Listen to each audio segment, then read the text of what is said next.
नमस्कार दोस्तों, आप सभी का इस वीडियो में स्वागत है। इस वीडियो में आज हम सीखेंगे एलसीएम को कैसे सॉल्व करते हैं तथा एलसीएम को हम पूरे बेसिक से सीखने की कोशिश करेंगे। आपने हर जगह एलसीएम पढ़ा होगा, पर इस बार आप एक अच्छे तरह से एलसीएम पढ़ेंगे, एकदम बेसिक से सीखेंगे।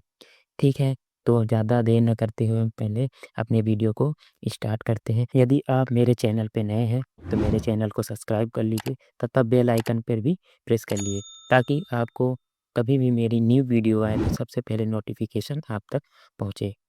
ठीक है, चलिए हम एलसीएम को स्टार्ट करते हैं।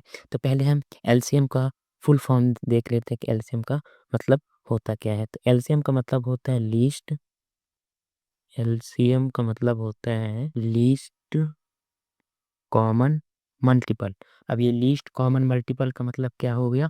सबसे छोटा कॉमन मल्टीपल, सबसे छोटा कॉमन मल्टीपल। अब इसको हम एक उदाहरण के बेस पर कैसे समझते हैं एलसीएम को देखिए। मान लीजिए आपके पास 2 नंबर्स हैं, 4 है और 8 है। इनके मल्टीपल्स क्या होंगे? 4 का मल्टीपल जैसे 4, 8, 12, 16, ठीक है? और 8 का मल्टीपल कौन-कौन हो जाएगा? 8, 16, 24, 32। फिर इसका क्या है मल्टीपल? मल्टीपल का मतलब होता है उसके टेबल में आने वाले पूरे नंबर्स, उसके टेबल में आने वाले पूरे नंबर। अब मान लो 4 का मल्टीपल हो गया, 8 का मल्टीपल लिख लिए, ठीक है? अब मल्टीपल लिख लिए अपन लोग, अब क्या देखेंगे? कॉमन। तो देखो दोनों के मल्टीपल में कौन-सा नंबर कॉमन है? एक 8 कॉमन मिल गया हमको दोनों में, और कौन-सा मिल गया? 16। तो कॉमन मल्टीपल क्या आया हमारा? 8 और 16। अब एलसीएम का मतलब क्या होता है? Least common multiple. अब जो ये मल्टीपल्स आए हैं, उनमें से सबसे छोटा कौन है? तो एलसीएम का मतलब क्या होता है? LCM least common multiple. तो 8 और 16 में सबसे छोटा कौन है? 8। कौन है? 8। तो ये हमारा हो निकल के आ जाएगा एलसीएम कितना आ जाएगा? 8। कितना आ जाएगा? 8। आई होप आपको समझ में आया होगा। 4 और 8 का एलसीएम कितना निकल के आ जाएगा? 8। कितना निकल के आ जाएगा? 8। अब इसको हम अभाज्य गुणनखंड विधि से करके देखते हैं कि एलसीएम एक्चुअल में निकालते कैसे। ये तो हमने इसका बेसिक सीखा कि एलसीएम क्या होता है। अब चलिए इसके आगे हम अभाज्य गुणनखंड विधि से करते हैं। पहले हम एक सीधा लाइन खींचते हैं, ऐसे खींच लिए, और एक आड़ा लाइन खींचते हैं, ऐसे तिरछा लाइन, ठीक है?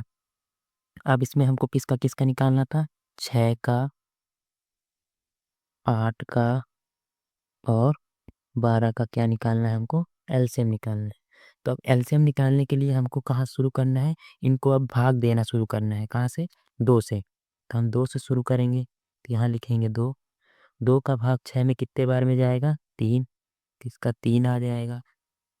8 में कितने बार में जाएगा? 4 बार में। तो यहाँ लिख देंगे 4।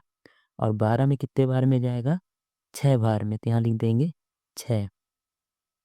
इसी तरह फिर आगे भाग देंगे। तो देखिए 3 में तो 2 का भाग नहीं जाएगा, पर 4 में जाएगा और 6 में जाएगा। पहले हम 2 ही से देना शुरू करेंगे, क्योंकि जब तक 2 का भाग किसी भी एक नंबर में भी जा रहा है, तब तक हम 2 से ही करते जाएँगे। तो 3 में नहीं जाएगा, तो 3 को जिसमें नहीं जाएगा उसको ऐसे ही उतार देना है नीचे। 4 में कितने बार में जाता है? 2 बार में। तो 2 दूना 4। 6 में कितने बार में जाता है? 3 बार में। तो इसको 3 लिख दिए।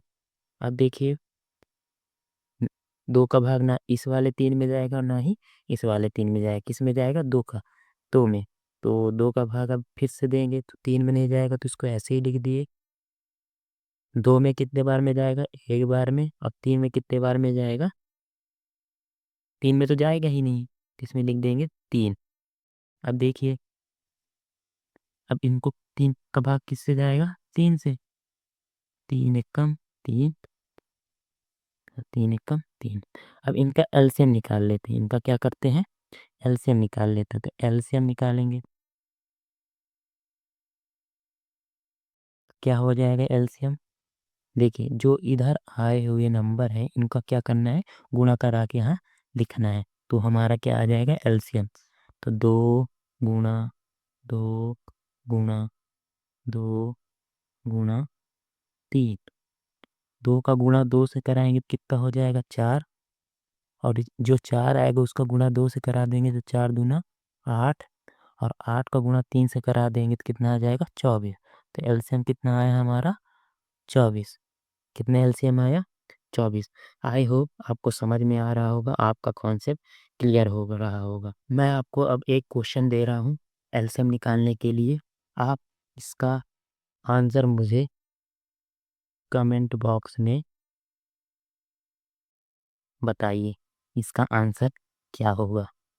चलिए, आपको वीडियो अच्छा लगा हो तो अपने फ्रेंड सर्कल तक इसको पहुंचाइए, तथा इसको जितना हो सके उतना शेयर कीजिए और लाइक भी कीजिए।